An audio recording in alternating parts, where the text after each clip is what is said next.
9 August 2024 আরজি করে তরুণী চিকিৎসককে ধর্ষণ করে খুন। সেই ঘটনার 2 বছর পার হয়ে গেল। এই 2 বছরে তদন্ত হয়েছে, গ্রেফতার হয়েছে, সবকিছুই হয়েছে, কিন্তু সুবিচার ঠিক কি হয়েছিল সেই উত্তর মেলেনি। মুখ্যমন্ত্রী নিজে বলেছেন যে এবার নতুন করে তদন্ত হবে, শ্মশান ঘাটে কি ঘটেছিল নতুন করে তদন্ত হবে, এবং তারপর এফআইআর করেছে পুলিশ। মুখ্যমন্ত্রী কি বলেছিলেন শোনাবো।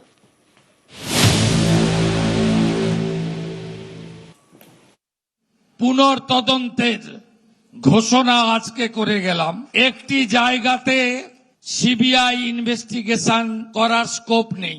Brutally rape and murder 14 August 2024 পরিকল্পিত আরজি করে ভাঙচুর আর আরজি করে ফাইন্যান্সিয়াল করাপশন, এই তিনটি বিষয় সিবিআই কে কোর্ট দিয়ে রেখেছে।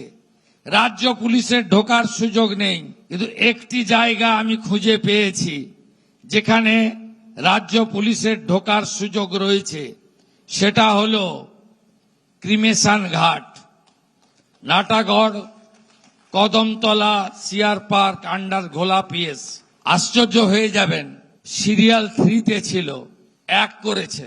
ক্রিমেশন কস্ট বাড়ির লোক দেয়নি, সিগনেচার করতে হয় বাড়ির লোককে, any close relative, no signature. এখানে নির্মল ঘোষ, সোমনাথ দে, সঞ্জীব মুখার্জি, এই 3 জন এই কাণ্ড করেছেন। সিপি ব্যারাকপুর হেয়ার, এটাতে সিবিআই নেই। Please start new case and take appropriate action. এরপরেই নতুন করে এফআইআর করেছে পুলিশ। তবে সেই এফআইআর কিসের ভিত্তিতে? একটা চিঠির প্রেক্ষিতে। চিঠি, অভয়ার বাবার চিঠি। দেখুন, সেই এক্সক্লুসিভ চিঠি রয়েছে আমাদের হাতে, আমরা দেখাচ্ছি নিউজ 18 বাংলায় সেই চিঠি এক্সক্লুসিভলি। অভয়ার বাবার এই চিঠিতে ছত্রে ছত্রে রয়েছে নিষ্ঠুরতার উল্লেখ। চিঠির ছত্রে ছত্রে ভয়ঙ্কর নিষ্ঠুরতা। চিঠিতে স্পষ্ট তৃণমূল নেতাদের গুন্ডামি। অভয়ার দেহ কার্যত ছিনতাই করে সৎকার করা হয়েছিল অভিযোগ করছেন অভয়ার বাবা। এমনকি সৎকারের যে ধর্মীয় আচার সেগুলো পালন করতে দেওয়া হয়নি। শ্মশানে যে সার্টিফিকেট, সেই সার্টিফিকেটে বাড়ির কারোর, পরিবারের কারো সই ছিল না।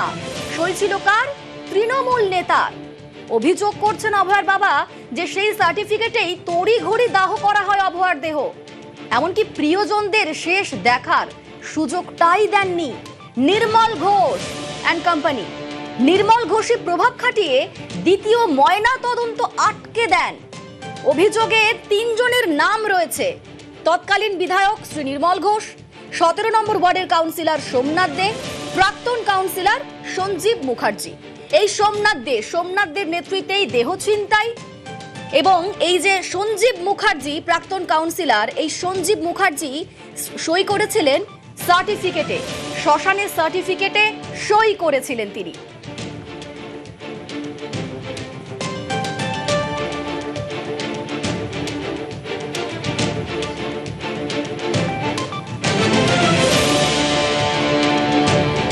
এই মুহূর্তে আমার সঙ্গে সরাসরি সুবীর রয়েছেন প্রতিনিধি। সুবীর, এই 2 বছরে অনেক কিছুই হয়েছে এবং অভয়ার বাবা মা বারবার কাকুতি মিনতি করেছেন সুবিচার পাওয়ার জন্য, কিন্তু আসল উত্তরটা, অর্থাৎ সেই রাতে ঠিক কি ঘটেছিল এবং তারপর দেহ সৎকারের সময় শ্মশানেও যে একের পর এক গুন্ডামি করেছে তৃণমূলের নেতারা, তা তো অভয়ার বাবার চিঠিতে স্পষ্ট। আর কি কি রয়েছে চিঠিতে? দেখো, যখন অভয়ার মৃতদেহ তার পানিহাটির বাড়িতে নিয়ে আসা হয়, সে সময় সেখানে উপস্থিত ছিলেন পানিহাটি পৌরসভার প্রাক্তন চেয়ারম্যান তথা 17 নম্বর ওয়ার্ডের তৃণমূল কাউন্সিলর সোমনাথ দে, ছিলেন পানিহাটির প্রাক্তন বিধায়ক নির্মল ঘোষ।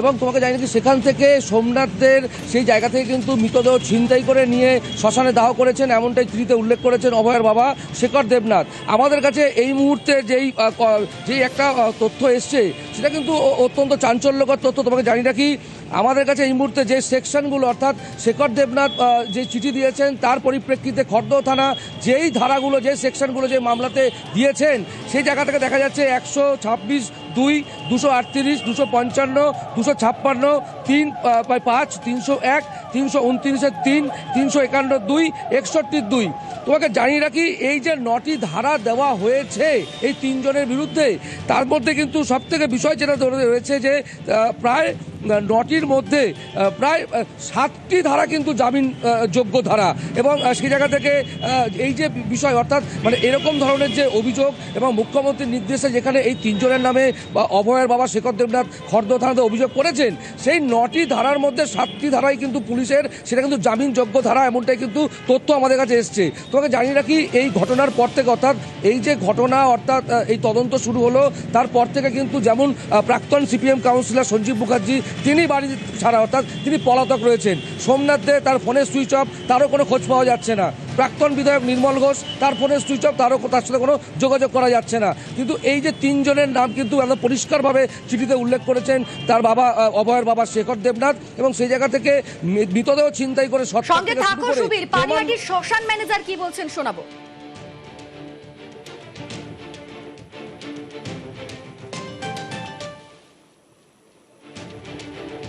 তিলোত্তমার মৃতদেহ যখন দাহ করা হয় সেটা কি দুটো বডির মানে ছেড়ে দিয়ে মানে রেখে দাহ করা হয়েছিল? হ্যাঁ, কেন?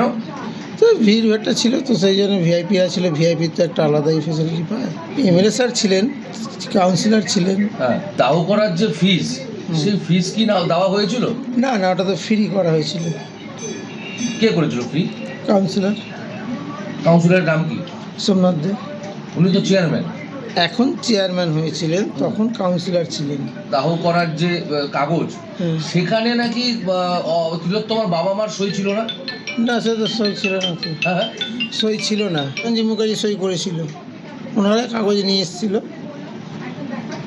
সোমনাথ দে সঞ্জীব মুখার্জিরাই কাগজ এনেছিল। তো মা বাবারা কাগজ এখানে আমার কাছে এখানে পৌঁছায়নি, ওনারা বডির কাছেই ছিলেন। তাই এনারাই কাগজপত্র পেপার ওয়ার্ক করছিলেন, তেনারাই সই সাবত করেছিলেন, আর মা বাবা বডির কাছে ছিলেন। আমার সঙ্গে সুবীর সরাসরি রয়েছেন। সুবীর, রাজ্যে পালা বদলের পর আরজিকর ফাইল খুলেছে এবং শ্মশান ঘাটে কি হয়েছিল তার উত্তর জানতে মুখ্যমন্ত্রী তদন্তের নির্দেশ দিয়েছেন নতুন করে। তদন্তে একের পর এক নাম উঠে আসছে, পুলিশের তরফ থেকে এফআইআর করা হচ্ছে। তাহলে এতদিন পর সুবিচার কি এবার মিলবে? পানিহাটিবাসী কি বলছেন? অভয়ার বাবা মা তো নিশ্চয়ই একটা আশা করেই একটা এত নিশ্চয়ই বড় কিছু হবে এই আশা করে চিঠিতে দিয়েছেন, চিঠিতে উল্লেখ করেছেন সবার নাম।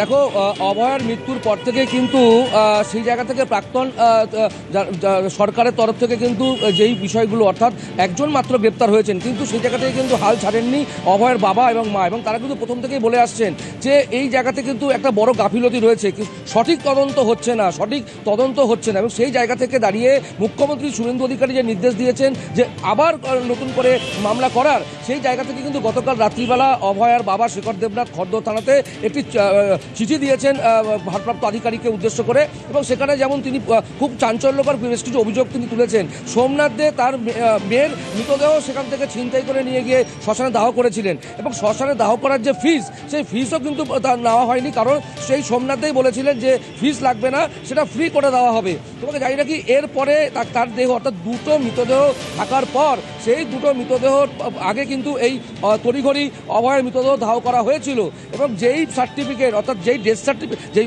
শ্মশান সার্টিফিকেট সেখানে কিন্তু সই করেছিলেন সঞ্জীব মুখার্জি, যেখানে সই করার কথা ছিল এই অভয়ের বাড়ির পরিবারের কারোর সই করার কথা ছিল, কারণ রক্তের কোনো সম্পর্ক নেই সঞ্জীব মুখার্জির সঙ্গে এই অভয়ের পরিবারের। তাহলে কেন তিনি সইটা করলেন? এবং সেই জায়গা থেকে এই যে একটা তড়িঘড়ি একটা দাহ করার বিষয়, একটা প্রমাণ লোপাটের বিষয়, সেটা কিন্তু একদম সেই জায়গা থেকেই অভিযোগ করছেন অভয়ের বাবা শেখর দেবনাথ। সঙ্গে থাকো সুবীর, অভয়ের বাবা চিঠিতে নাম উল্লেখ রয়েছে প্রাক্তন কাউন্সিলর সঞ্জীব মুখার্জি, তিনি নাকি সই করেছিলেন। সঞ্জীব মুখার্জির সঙ্গে কথা বলেছিলেন আমাদের আউটপুট এডিটর অনির্বাণ সিনহা।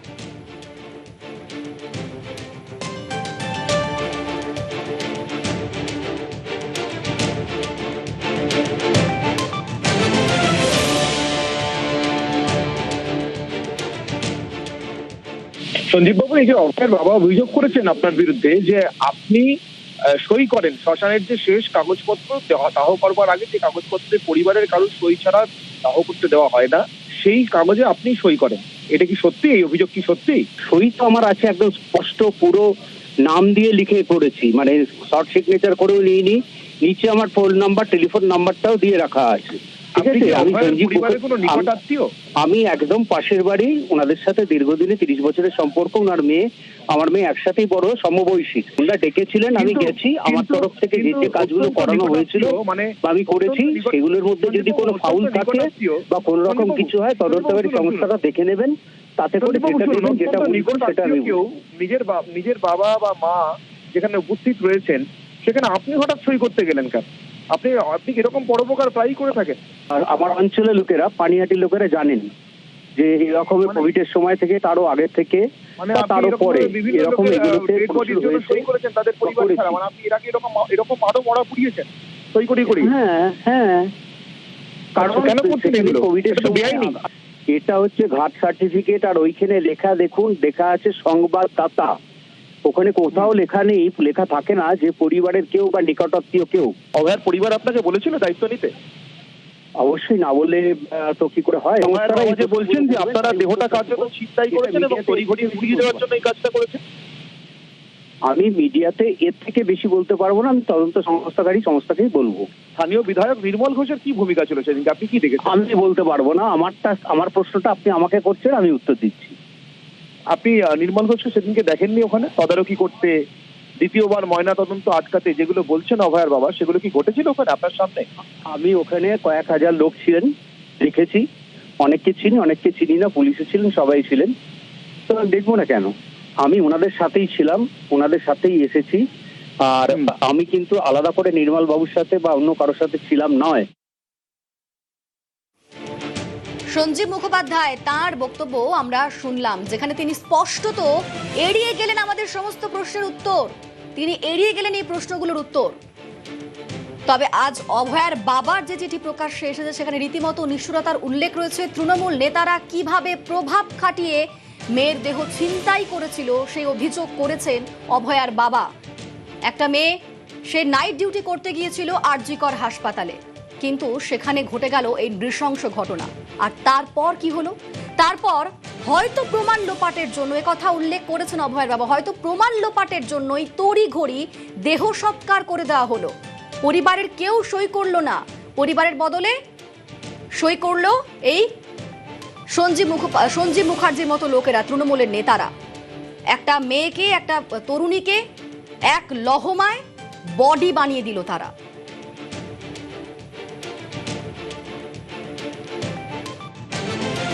না, এটা তো নতুন কোনো কথা নয়, এটা তো আমরা সবাই জানি এবং এটা আমরা সবাই চোখেও দেখেছি।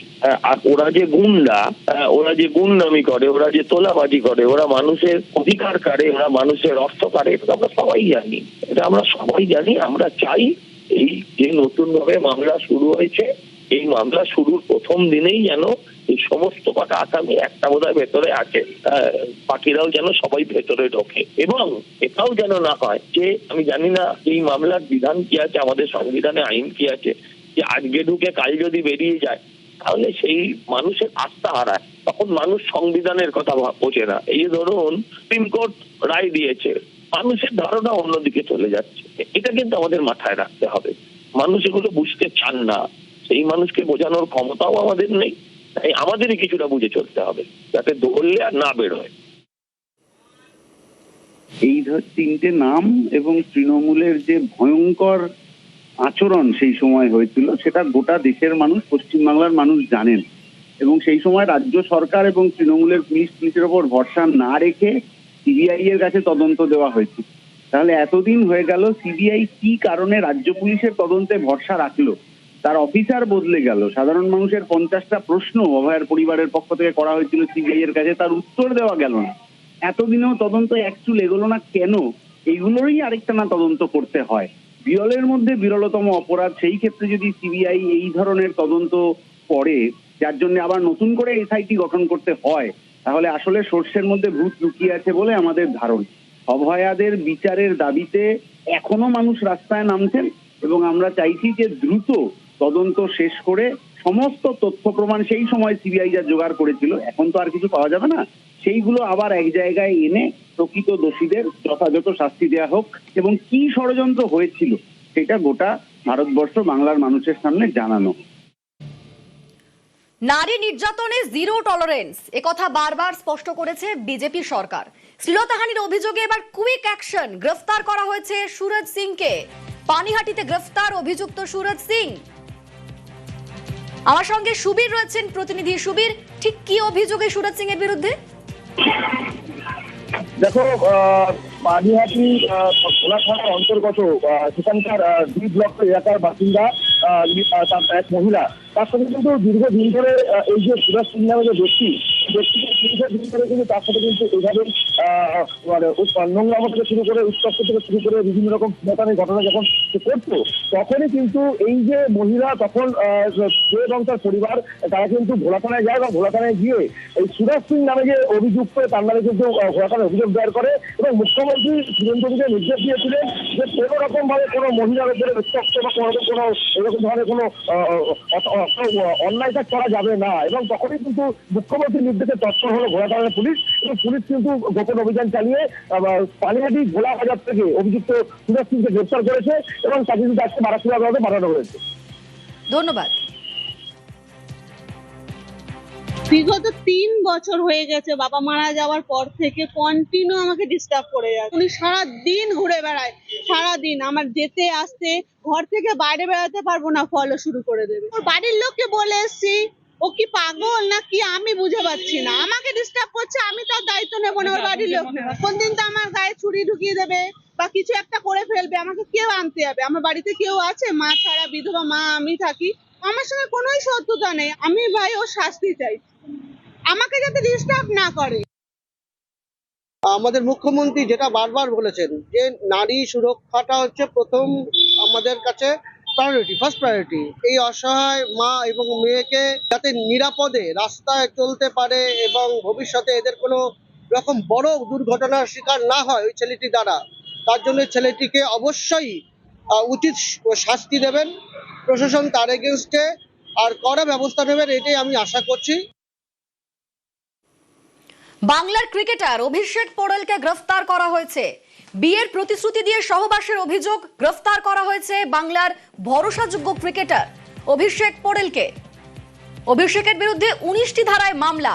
আইপিএল এ দিল্লি টিমে খেলেন অভিষেক পোড়েল, তাকে গ্রেফতার করা হয়েছে বিয়ের প্রতিশ্রুতি দিয়ে সহবাসের অভিযোগে।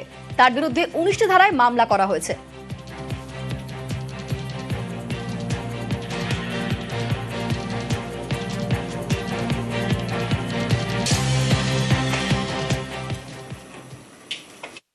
অবশেষে 50 দিন পর গ্রেপ্তার ক্রিকেট খেলোয়াড় অভিষেক পোড়েল। হুগলির এক নার্সিং তরুণী তার বিরুদ্ধে অভিযোগ করেছিল, মগরা থানায় অভিযোগ করে যে বিয়ের প্রতিশ্রুতি দিয়ে সহবাস সহ একাধিক অভিযোগ তার নামে মগরা থানায় তার নামে অভিযোগ করে। তারপরে পুলিশ তদন্ত নেবে। গতকাল রাত্রিবেলায় তাকে কলকাতা থেকে গ্রেপ্তার করে মগরা থানার পুলিশ। আজ তাকে স্বাস্থ্য পরীক্ষা করিয়ে তাকে চুঁচুড়া আদালতে পাঠানো হয়। হুগলির মগরা থেকে সোমনাথ ঘোষ, নিউজ 18 বাংলা।